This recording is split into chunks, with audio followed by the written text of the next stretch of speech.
Hi, this is Steven from Just Got Played, and today I'm going to unbox the new Crossbows and Catapults Fortress War. So this is everything that came in the Warlord pledge from their crowdfunding campaign, which means there's the extra weapons cache, the builder's bounty, some bags, some other bits. We'll take a look at all that in a minute, but as a kid growing up, I had this old copy of Crossbows and Catapults from 1983.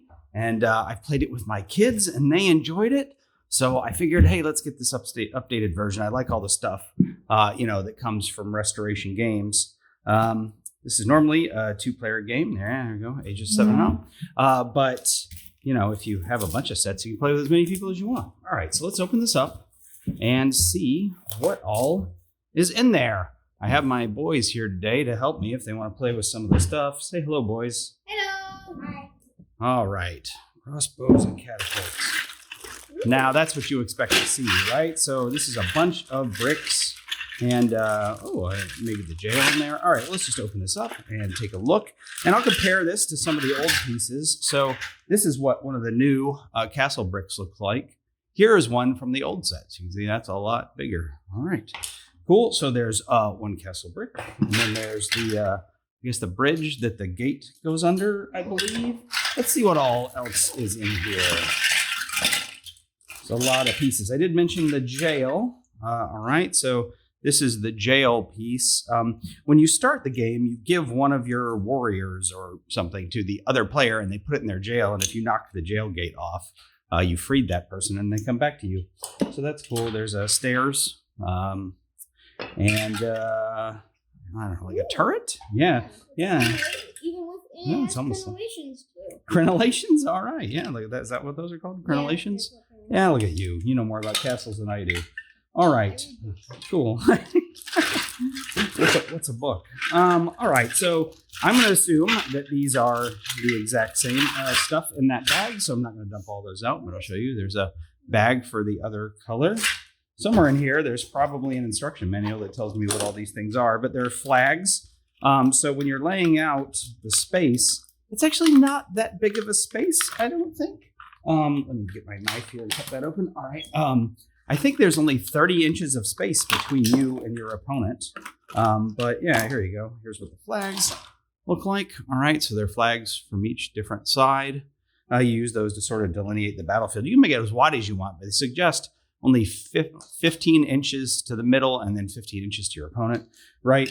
So that's how much space between the castles. All right, here's the new crossbow.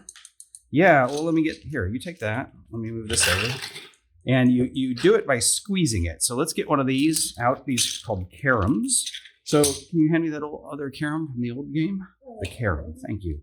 I think there's some stickers in here somewhere. So here's a carom from the old game.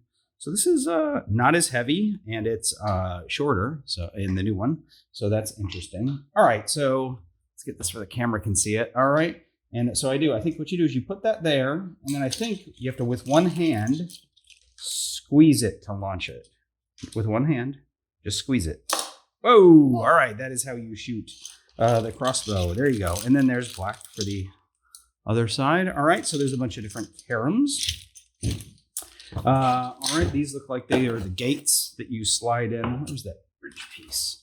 I think you put here. Do you want to build this? Or what I think you do is you put a block, the gate across, and then you put a gate in there. So why don't you do that? Here's another crossbow. Yeah, let's compare this to the crossbow from the old game. So everything now is sort of springy powered, where before everything was rubber band powered. So here's an old crossbow, and here's a new one. Cool, fun. All right. Oh, let's compare the catapults. Want to? Yeah. All right. Box. Okay, so here's a new catapult, and you can see down here that there's springs. And there's a knob here. You turn this to adjust its angle of attack. So do you see how that's adjusting when I turn that? And then you fire it still the same way. Well, let's see. Get one of the new caroms. And why don't you want to fire it on? No? Okay, Andrew's going to fire it. All right, come here, buddy. Let's get that on the camera. And here's one of the new caroms.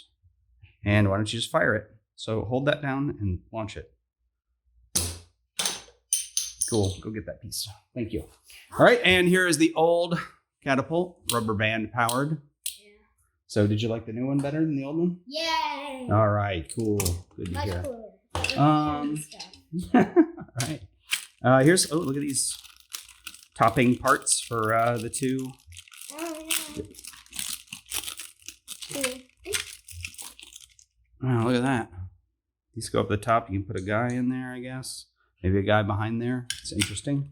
If your warriors get knocked over, then they're out of the game. And that's, I think, the new way to play the game. Oh, yeah, there you go. And here's bluish ones. Or there were bluish ones and here's green ones. I think that's how you win the game now. Although, in the old game, you could win by, having one of your caroms land on the treasure behind somebody's castle. They included that as a variant. So there's a treasure card in here somewhere you can hide behind your castle. All right, so there you go. There's that. And there's that. All right. Ooh, you want to see the new dudes? Yeah. Dudes. Yeah. Gosh, is there finally? The book is all the way at the bottom. I always prefer in the books at the top because it tells me what everything is. So that's goblins and dwarves. That's what we're doing now. Goblins and dwarves. All right, cool. You want to look at that? All right, here you go. If what fits on the carom? Like the people. Well, that's not what they're for. But what you do is when you have the people out on the battlefield, that means you can take one of the weapons and put it next to the person and fire it. But then the person is vulnerable because they're out on the battlefield. All right. So these, and there are these little shields that you could attach to the walls. All right. Here's a bag for storing some stuff. That's nice. Ooh, what's in here? Excuse me. They do? Okay. Well, they're not. I don't know if they're designed for that, but cool. Show it to the camera. They fit perfectly in. Yeah. Okay. Cool, buddy. What do we have in here? Ooh, I don't know if this was one of the special Kickstarter things or what, but there's. Yeah, you can see there's the. Let me get a close to the camera. They have a good view.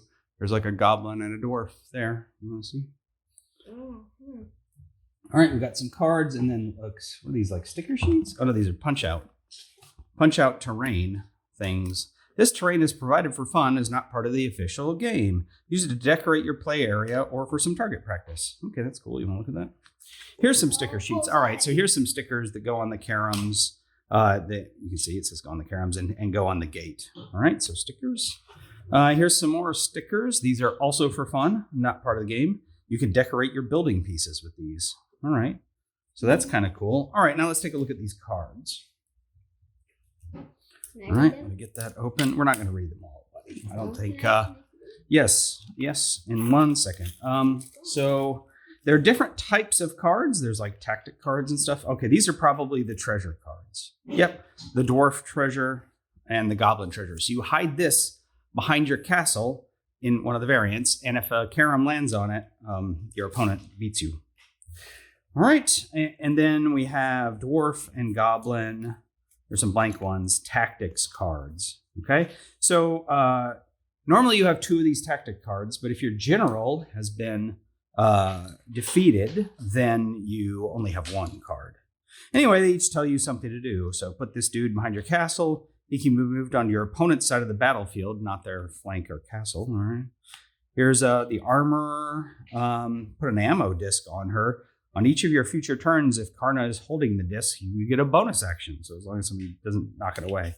So here you go, buddy. You can look through all these cards, but there's a bunch of different tactics cards here. All right.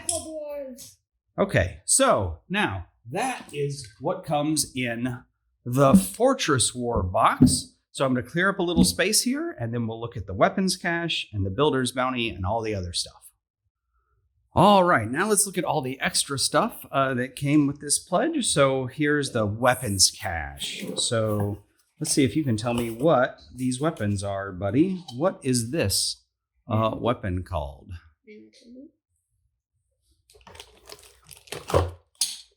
And there are more caroms. That is a ballista. You are correct. And here we go. Here's some more caroms.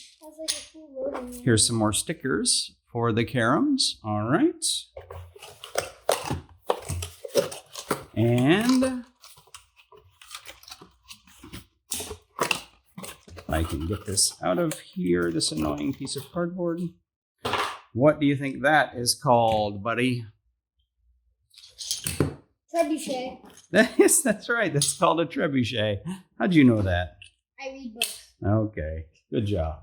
So, wow, yeah, I don't think there are tactics cards or anything that go with these. So you just got to sort of figure out how this works. I don't even, like, does that hold and then you do something to fire it? I don't know. We'll get it figured out by playing with it. You're going to play with the ballista. Hold on, put it over here in the camera where you can see. All right, you think it goes like this? Yeah, you do it like that, I think. I think You're supposed to always operate weapons one-handed in this game, I think. So, all right, I wonder if that's going to fit. Yeah, Oh, shoot it. no, you load the carom in here. Okay. Definitely. All right, thanks. So now let's take a look at the Builder's Bounty. So I think the Builder's Bounty is just an extra set of all the blocks, but there may be some special blocks in here. I don't think so. That just looks like all the same blocks, right? We got stairs and the jail and etc. But now we can build epic double-sized castles. Yeah! Yep, it's even got the green and blue toppers there. I wonder how you use the trophy. Okay. It's the same thing as the Well, why don't you keep experimenting with it while I try to unbox this other stuff? Here, you want to get a carom? Oh, look, if you like this thing, like. I know, I did that too. Here's a carom. See if you can figure it out. But do it up here where people can see what you're doing, Yeah, okay? I think it's basically just the same as the. All right, now let's take a look at some of these other things. So here is, so we have golden ammo. So this was a special thing for their crowdfunding campaign. So let me get that open. And what is the golden ammo? Oh, look, it has stickers. So it's just a couple of golden caroms. They feel and look just like the other caroms except for the color. And all right, what does it say? It says, once per game, fire the golden ammo disc. If you wound the opponent's general, you win. Okay, and there's some stickers for it. I think it's Yep, there you go. Okay. This is just basically the same thing as the catapult. Yeah, but it might go further or something. Yeah, it's fine. Don't shoot it at me. Right, that one? Yeah, go ahead. That went a lot further. That was impressive. Okay. And then the one other piece that's in here is the faction bags. So let's do the, yeah, go ahead, man. Fire the ballista off. We got this to play with, so let's play with it. Go ahead. Neat. All right, so now we have these big faction. You know, these are bigger than I thought. I was wondering. So the idea is you put all the bricks. So there's the goblins and the dwarves, right? You put all the bricks from your faction in here. And I figured that only the bricks from the base set would fit and the Builder's Bounty won't. And I think that's still probably the case. I think I probably would have needed 2 bags to put all the Builder's Bounty in here. In fact, I'm going to see if I can stuff everything back in just the original box now that we've pulled it all out. So, Don't think that's going to happen. all right. Well, challenge accepted. I'm going to go do that. I'll be right back and we'll see what my results were. Okay, so the question was, can I fit everything in the Fortress War box? And the answer is, well, sort of. I say sort of because I just sort of dumped everything in here. Probably if I stacked these things and ordered them a little better, maybe they would fit better in here because I had a little tiny bit of box lift. But, you know, I'm going to play this with my kids, and this is how my kids are going to put this away, probably not appropriately. So I just sort of stacked the weapons in here and then poured the pieces in over it. And, you know, what do you know? Everything from the Builder's Bounty, etc. fits. I said sort of because I would have liked to use the faction bags, you know, and keep the pieces in the faction bags. But if I had the pieces in the faction bags and then tried to put the other pieces in here from the Builder's Bounty, it didn't fit. So anyway, this is, I think, how I'm going to store it because, you know, I don't want to have more than one box for this thing. So anyway, there you go. That is Crossbows and Catapults Fortress War. We showed you a little bit how the new weapons work, showed you a little bit about a comparison from the old version of the game. So I haven't had a chance to play it yet, but maybe I'll do a review once I get a chance to play it with my kids. If you enjoy these videos, please like, share, subscribe. If you look in the description down below, there's a link to our Discord channel. You can come talk to us about games. Yeah, that's it. So thanks everybody for watching.